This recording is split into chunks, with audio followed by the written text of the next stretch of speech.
अब गर्गाचार्य मुनि ने देखा और अपनी आंखें बंद करके अपने ज्ञान चक्षु के द्वारा देख रहे हैं। पहले रोहिणी मैया के पुत्र की तरफ देखा, फिर यशोदा के की गोद में बैठे बालक की तरफ देखने लगे। तो यशोदा मैया से कहा, मैया ये बालक जो तुम्हारी गोद में है ना, ये बालक आपका नहीं है। ये वसुदेव देव की ऐसे नाम लिए इन्होंने जाकर के, जैसे ही कहा आपका पुत्र आपकी गोद में नहीं है, तो मैया समझ गई कि बाबा बड़े जानकार हैं, अपने पुत्र का अदला बदला कर लिया जा करके। फिर रोहिणी मैया के गोद की तरफ देखा, तो रोहिणी मैया की गोद में जो बालक है, फिर उन बालक का नामकरण करने लगे। अयम ही रोहिणी पुत्रो रमण्या सुहृतो गुणे असंख्यासते राम रामदेवामृतं विदुः। ये पहले एक गर्भ से दूसरे गर्भ में आकर्षण हुआ इनका, तो बल के कारण इनका नाम बलराम रहेगा, राम रहेगा, हलदार नाम रहेगा इनका।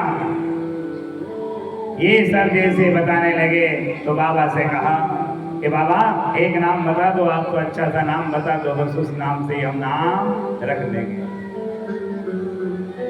कहा इनका नाम बलराम रहेगा, बल की अधिक्रमा के कारण बलराम। तो राम क्यों के बड़े बन करके आए ना, तो इनका नाम बलराम रहेगा। यशोदा मैया के बालक की तरफ बाबा देखने लगे, आंखें बंद करने लगे। तो मैया ने मना कर दिया कि बाबा आंखें बंद मत करो, आप देखो। जैसे कन्हैया की तरफ देखे, पहले मुस्कुराए कि मैं बड़ा भाग्यशाली हूं, सौभाग्यशाली हूं कि मैं स्वयं भगवान के नामकरण कर रहा हूं। माता कभी वसुदेव देवकी के पुत्र रहे, इनका नाम वसुदेव रहेगा, देवकी नंदन रहेगा, कृष्ण रहेगा, रणछोड़ नाम रहेगा, द्वारकाधीश नाम रहेगा। ऐसे बड़े बड़े नाम बताने लगे। तो बाबा से कहा, बाबा एक नाम बता दो, अगर धन यानी कि दक्षिणा कम पड़ रही हो ना, तो और मैं दक्षिणा रख दूं आपके सामने, पर आप एक नाम बता दो। आप तो ऐसे बड़े बड़े नाम मत बताओ, ये कोई नाम अच्छा नहीं है। फिर एक नाम बता दो, मेरे कन्हैया का नाम क्या रहेगा? तो बाबा ने कह दिया कि आपके बेटे का नाम कन्हैया ही रहेगा। बेटा कितने बड़ा बन जाए, बड़ा हो जाएगा, पर माँ के लिए तो अपना नाना ही रहेगा। बेटा कितने ब्याह हो जाए, बच्चे आ जाए, उसके बावजूद भी माँ तो एक शब्द कहती है कि मेरा नाना आ गया। नाना बड़ा नहीं हुआ। और हम तो कहे माता पिता के सामने कभी बड़े होना भी मत, उनसे बड़ा कोई भी नहीं है। तो इधर नामकरण करने के बाद में गर्गाचार्य मुनि जाने लगे। तो मैया ने प्रणाम किया और प्रणाम करके भेड़ दक्षिणा देने लगे। बाबा दक्षिणा स्वीकार करे। तो बाबा ने कहा कि मैं बड़ा भाग्यशाली हूँ, मैं दक्षिणा लेने के लिए नहीं आया हूँ, मैं तो नामकरण करने आया हूँ। मैंने स्वयं भगवान का नामकरण किया है, इससे बड़ा भाग्य मुझे और कहाँ मिलेगा। गोविंद भगवान की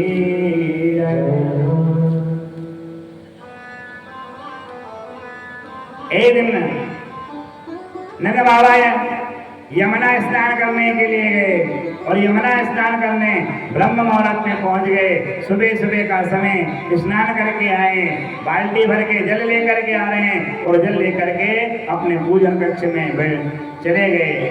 कन्हैया बैठा हुआ है, कहाँ? दरवाजे में। बाबा से कहा बाबा मुझे नहला दो, तो बाबा ने मना कर दिया, मैया नहलाएगी, मैं नहीं नहलाऊं। आसन लगाया, थाली ली, सालग्राम को अपने आसन से उठाया और उठा करके बिठा लिया सामने और जल से स्नान करा रहे हैं। दूध से, दही, शहद, पंचामृत मिला करके सालग्राम को स्नान करा रहे हैं। कन्हैया अंदर प्रवेश करने लगे तो बाबा ने मना कर दिया, नाना बिना नहाए पूजन कक्ष में प्रवेश ना करोगे। कन्हैया रुक गए थोड़ी देर के लिए, एक टकटकी लगा करके देख रहे हैं कि बाबा कर क्या रहे हैं, किसी ने ला रहे हैं, कौन है, काले काले दिख रहे हैं। उठाया, स्नान कराया, कपड़े से पोंछा, साफ करके रखा, एक कपड़े के ऊपर सालग्राम जी को बिठा दिया। कन्हैया ने सब देखा, बाबा ने पूजा वूजा करके तैयार करके माला ली और माला लेकर के मंत्र जाप करने लगे।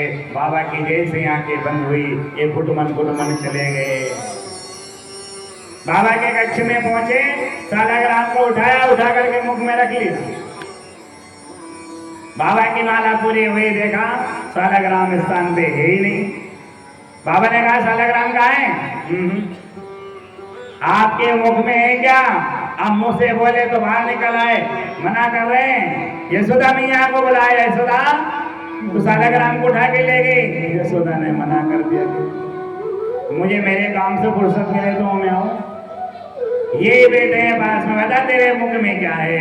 जैसे मुंह खुलवाया तो दुपत्तनी के सालग्राम बाहर निकल गए। तूने इन्हें मुख में रख लिया? तो कन्हैया कह रहे बाबा मुझे क्या पता ये क्या है। आपने शहद चढ़ाए, दूध चढ़ाया, दही चढ़ाया, शक्कर से स्नान कराया, बढ़िया। मैंने सोचा ये काला काला गुलाब जामुन है तो मैंने इसे खा लिया।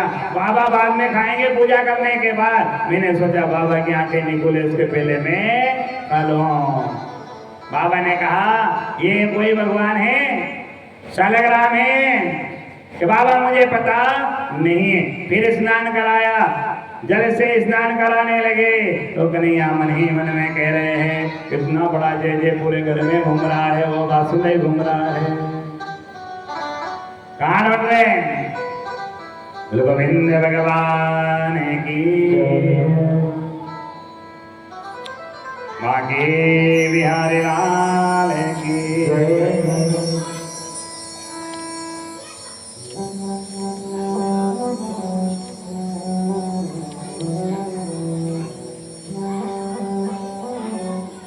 मेरे राम सहारा बन जाओ मेरे,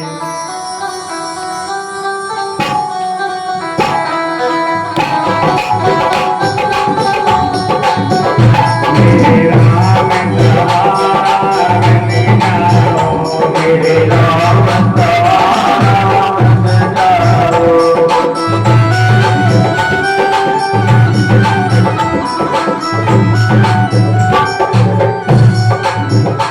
मेरे राम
लाइन कैसे भी हो पर सहारा परमात्मा से जुड़ा हुआ होना चाहिए।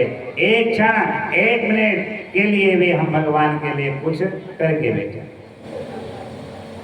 एक बार विचारना, कभी स्वयं बैठना और बैठ करके विचार करना, आंखें बंद करके ध्यान करना कि हमने हमारे जीवन में अब तक हमने कितने भजन किए और कितने भगवान के मंत्र का जाप किया है। बैठे कि नहीं बैठे जाप करने,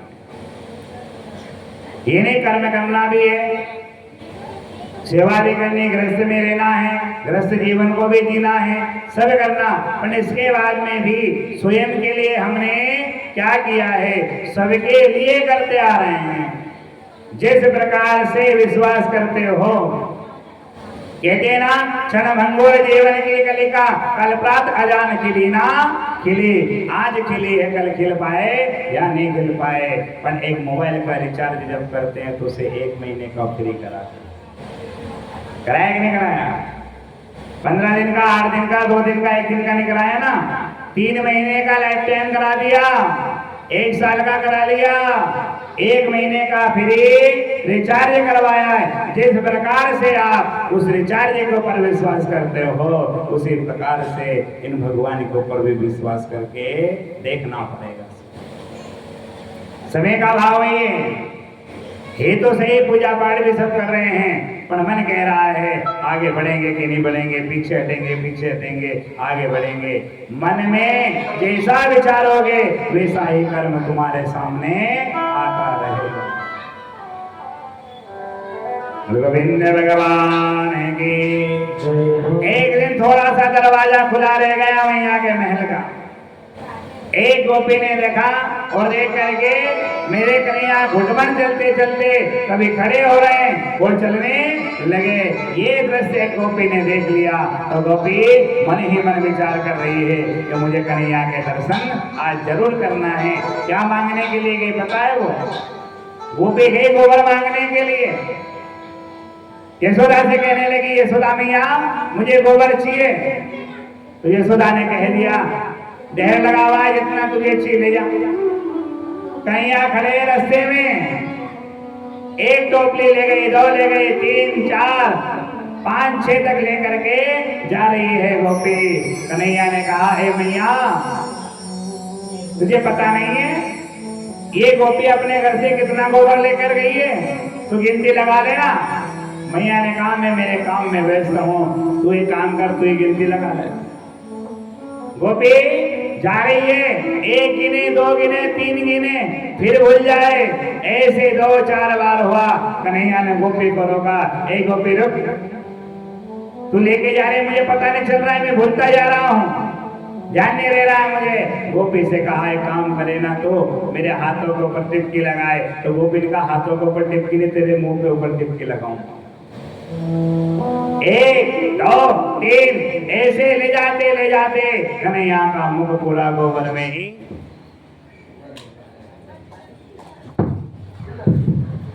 गोविंद भगवान की।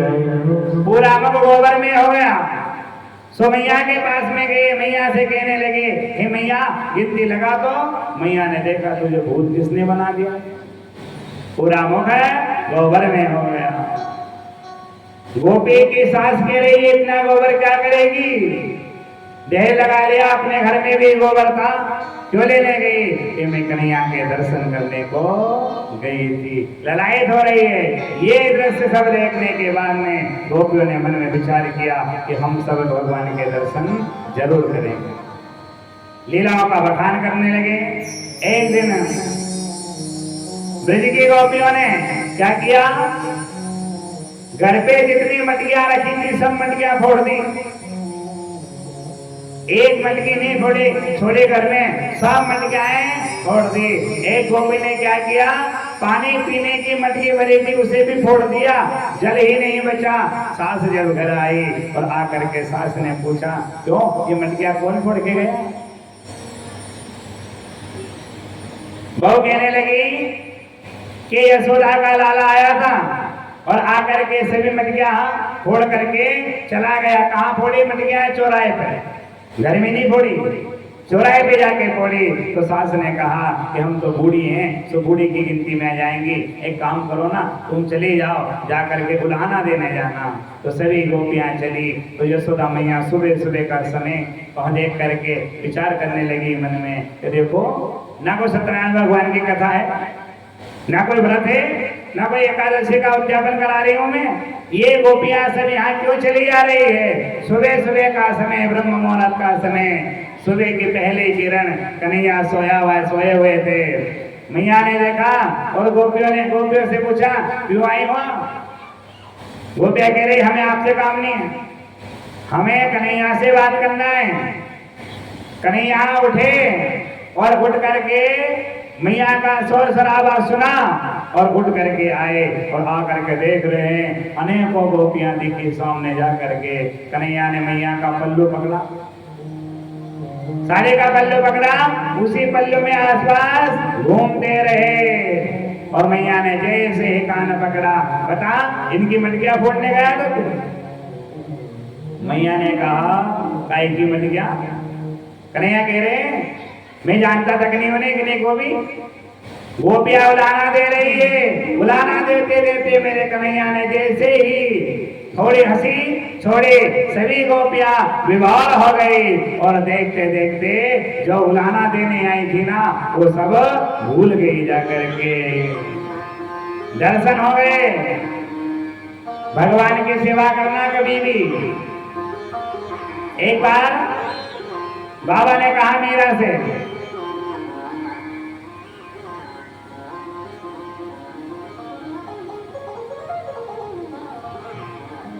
एक बार बाबा ने कहा कि बेटा सबको भोग लगाना चाहिए, भगवान को भोग लगा के भोजन पाना चाहिए। आप लोग भी भोग लगाते हो ना भगवान को? आपने जल का ऐसे जल घुमाया, उस जल को पृथ्वी के ऊपर छोड़ा नहीं जाना चाहिए। ऐसे जल लिया और जल लेकर के आपने आचमन कर ली जा करके। आप रोटी का निवाला निकालो या ना निकालो, उससे कोई बड़ी बात नहीं है। जल लिया और जल लेकर के आपने स्वयं उसको पान कर लिया जा करके। तो एक बार बाबा ने कहा कर्मा से, बेटी भगवान को रोज भोग लगाया कर, मन से भोग लगाया कर, भगवान को भोग लगा करके ही भोजन पाया कर। कर्मा ने कहा बाबा मुझे कोई भोग नहीं लगाना, मैं भोग नहीं लगाती हूँ। बार बार कहा। एक दिन बाबा ने कहा कर्मा से, बेटी भगवान को भोग लगा करके ही भोग पाना जा करके, बिना भगवान को भोग लगाए भोग मत पाना। कर्मा ने बढ़िया स्नान किया, स्नान करके बढ़िया कपड़े पहने, भगवान को स्नान कराया, बाल भोग बनाया। गोविंद भगवान की। आइए सब मिलकर भगवान को भोग लगाते हैं। गोविंद भगवान की। उताली भर के लाई रे कीचड़ो, ऊपर की बात की, जी मारा सामधनी जी मावे बेटी जात की। ऊपर की बात की, जी मारा सामधनी जी मावे बेटी जात की, मावे बेटी जात की।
बाबो हमारो गावे गयो है ना जाने कब आवे हो बाबो हमारो गावे गयो है ना जाने कब